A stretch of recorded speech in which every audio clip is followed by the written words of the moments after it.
રાજકોટ જિલ્લાના ધોરાજી તાલુકાના સુપેડી ગામ પાસે એસટી બસ અને મોટરસાયકલ ચાલકનો અકસ્માત સર્જાયો હતો। ત્યારે આ અકસ્માતમાં બે વ્યક્તિઓને ગંભીર ઈજા પહોંચી હતી। તો ધોરાજીથી ઉપલેટા તરફ આવી રહેલા ઉપલેટા તાલુકાના બે યુવકોનું સુપેડી નજીક બાઇક સાથે એસટી બસની ટક્કરમાં અકસ્માત સર્જાતા બંને વ્યક્તિઓ ઈજાગ્રસ્ત થવા પામ્યા હતા।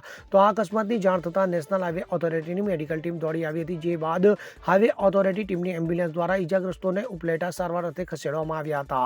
ત્યારે અકસ્માતમાં ઈજાગ્રસ્ત થયેલ આ બંને યુવાનો ઉપલેટાના અયાન ખેબર અને અલ્ફાઝ મંસૂરી નામના હોવાનું પ્રાથમિક તપાસમાં સામે આવ્યું છે। તો ઉપલેટા ખાતે ઈજાગ્રસ્ત બંને યુવાનોને પ્રાથમિક સારવાર આપ્યા બાદ વધુ સારવાર અર્થે તાત્કાલિક જૂનાગઢ ખાતે રિફર કરવામાં આવ્યા હતા। ત્યારે જૂનાગઢ લઈ જવાતા બંને યુવાનોમાંથી અયાન ખેબર નામના યુવાનનું વધુ સારવાર મળે તે પહેલા જ મોત નીપજ્યું હતું। તો આ અકસ્માતની જાણ થતાં ઉપલેટા હોસ્પિટલ ખાતે રજાકભાઈ ઇંગોરા, ગુલામ હુસેન બાપુ, બુખારી, શાહનવાઝ બાપુ, બુખારી સહિતના અનેક આગેવાનો દોડી આવી સારવાર માટેની સુવ્યવસ્થા હાથ ધરી હતી।